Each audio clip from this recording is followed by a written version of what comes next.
नमस्ते बच्चों। कक्षा 8 विषय हिंदी इकाई चौथा उठो धरा के वीर सपूतों संज्ञान। यह जो कविता है उसका आज हम अध्ययन करेंगे। यह कविता मैं आपको इसका पहले इंट्रोडक्शन दूंगी और बाद में यह कविता आपके सामने गाऊंगी। तो मुझे आशा है कि आप सब लोग अच्छी तरह से सुनेंगे।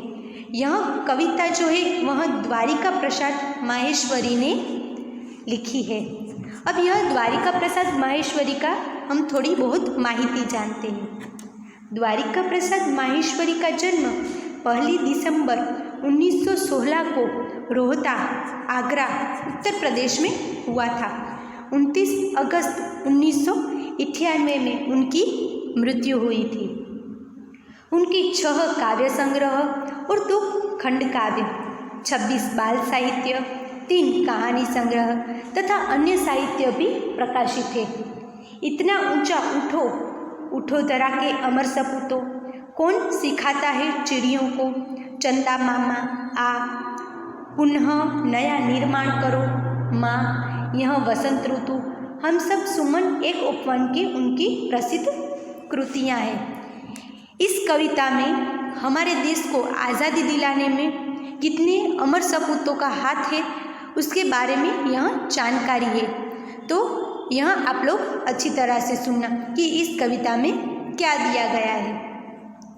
हमारे देश सदियों तक अंग्रेजों का गुलाम रहा। इस समय के दरमियान देश की बहुत बर्बादी हुई। 15 अगस्त 1947 को हमें ब्रिटिश सत्ता की गुलामी से मुक्ति मिली थी। सदियों के बाद हमने आज़ादी का सवेरा देखा था। यह कविता उसी समय की रचना है। इसमें कवि ने देश के सपूतों से देश का नवनिर्माण करने के लिए कहा है। यह कविता में प्रकृति के तत्वों से प्रेरणा लेकर अपने ज्ञान का उपयोग करके देश के सपूतों को, यह जो हमारा देश है उसको फिर से नवनिर्माण करने का संदेश दिया गया है। अब यह कविता मैं गाऊंगी और आप लोग अच्छी तरह से सुनना, ठीक है। उठो धरा के अमर सपूतों, पुनः नया निर्माण करो। उठो धरा के अमर सपूतों, पुनः नया निर्माण करो। जन जन के जीवन में फिर से, जन जन के जीवन में फिर से नव स्फूर्ति नव प्राण भरो। उठो धरा के अमर सपूतों, पुनः नया निर्माण करो। नई प्रात है, नई बात है, नई प्रातः है, नई बात है, नई किरण है ज्योति नई, नई किरण है ज्योति नई, नई उमंगे नई तरंगे, नई उमंगे नई तरंगे, नई आस है सांस नई। युग युग के मुरझे सुमनों में, युग युग के मुरझे सुमनों में नई नई मुस्कान भरो। उठो धरा के अमर सपूतों, पुनः नया निर्माण करो। डाल डाल पर बैठ विहग कुछ, डाल डाल पर बैठ विहग कुछ, नए स्वरों में गाते हैं, नए स्वरों में गाते हैं। गुन गुन गुन गुन करते भोरे, गुन गुन गुन गुन करते भोरे, मस्त उधर मंडराते हैं।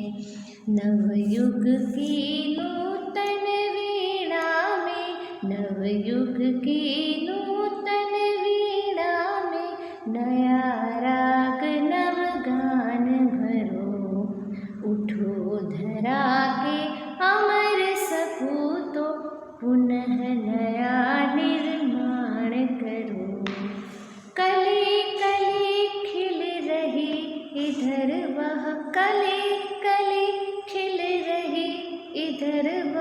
फूल फूल मुस्काया है। धरती माँ की आज हो रही, धरती माँ की आज हो रही नई सुनहरी काया है। नूतन मंगलमय ध्वनियों से, नूतन मंगलमय ध्वनियों से गुंजित जग उद्धान करो। उठो धरा के अमर सपूतो, पुनः नया निर्माण करो। सरस्वती का पावन मंदिर, शुभ संपत्ति तुम्हारी है। सरस्वती का पावन मंदिर, शुभ संपत्ति तुम्हारी है। तुमसे हर बालक इसका, तुम में से हर बालक इसका रक्षक और पुजारी है, रक्षक और पुजारी है। सत सत दीपक जला ज्ञान के, सत सत दीपक जला ज्ञान के नवयुग का आह्वान करो। उठो धरा के अमर सपूतो, पुनः नया निर्माण करो। उठो धरा के अमर सपूतो, पुनः नया निर्माण करो। तो चलो बच्चों, आपने यह कविता सुनी, अच्छी लगी ना आप सबको? अब आपको भी होमवर्क में यह कविता एक बार अच्छी तरह से पढ़नी है। अब यह कविता का अब मैं आपको समझाऊंगी, ठीक है? हे भारत माता के अमर सपूतों, पुत्रों, गुलामी की रात बीत गई है और आज़ादी का सवेरा हुआ है। अब तुम अज्ञान आलस्य की नींद से जागो और देश के नवनिर्माण में लग जाओ। तुम्हें देशवासियों के जीवन में फिर से नया उत्साह भरना है, उनमें नए प्राणों का संचार भी करना है। आज़ादी की नई सुबह में नई चर्चाएं हो रही है, नए विचारों की किरणें फैल रही है। सब अपने जीवन में नए प्रकाश का अनुभव कर रहे हैं। लोगों के मन में नई उमंगें हैं और हौसलों की नई लहरें जाग उठी है। सबके मन में नई आशाएं हैं। आज देशवासी खुलकर सांस ले रहे हैं। हे देश के सपूतों, तुम्हें युग युग के मुरझाए हुए फूलों को नई मुस्कान देनी है, उन्हें फिर से खिलाना है। आज़ादी की इस सुबह में प्रकृति भी आनंदित है। पेड़ों की डालों पर बैठे पक्षियों के स्वरों में भी नवीनता है। वे भी जैसे खुशी का कोई गीत गा रहे हों। बागों में भौरे गुजार रहते हुए मस्त से मंडरा रहे हैं। हे देश के सपूतों, स्वतंत्रता के बाद देश में नया युग आया है। इस युग में, नए युग में मीणा की तुम्हें नए राग और नए गाने भरने हैं। इस उद्यान में कली खिल रही है और प्रत्येक फूल मुस्कुरा रहे हैं। सारे देश में स्वतंत्रता के सूर्य का प्रकाश फैला हुआ है। ऐसा लगता है जैसे भारत माता का शरीर आज सुनहरा हो रहा हो। हे देश के सपूतों, तुम्हें अपनी मंगलमय वीणा के इस मंगलमय वीणा से इस पूरे संसार को उद्यान से गुंजित करना है। देश के बालकों से कहते हैं कि हमारे देश सरस्वती का पवित्र मंदिर है। यहाँ की कल्याणकारी सारी विद्याएं तुम्हारी संपत्ति है। तुम में से प्रत्येक बालक इस विद्या मंदिर का रक्षक और पुजारी है। तुम्हें यहाँ ज्ञान से सैकड़ों दीपक जलाने हैं और नवयुग का आह्वान भी करना है। तुम्हें इस प्रकार का अच्छा ज्ञान पाकर देश का भविष्य भी उज्जवल बनाना है।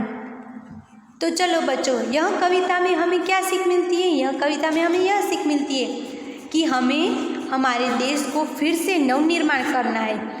अब यहाँ पर देखिए, मैंने आपको अलग अलग हमारे जो पहले अमर सपूतों थे और जिसने हमारे देश को आज़ादी दिलाई थी, उन सबको यहाँ पर मैंने आपको चित्र के द्वारा समझाया है। यह सब हमारे अमर सपूत थे और हमें भी हमारे देश का अच्छी तरह से नवनिर्माण करना है। आपको यह कविता एक बार पढ़नी है होमवर्क में और एक बार अच्छी तरह से गानी है, ठीक है। होमवर्क में फिर से दोहराती हूँ, आपको यह कविता एक बार पढ़नी है और अच्छी तरह से आपको भी गानी है, ठीक है। नमस्ते बच्चों।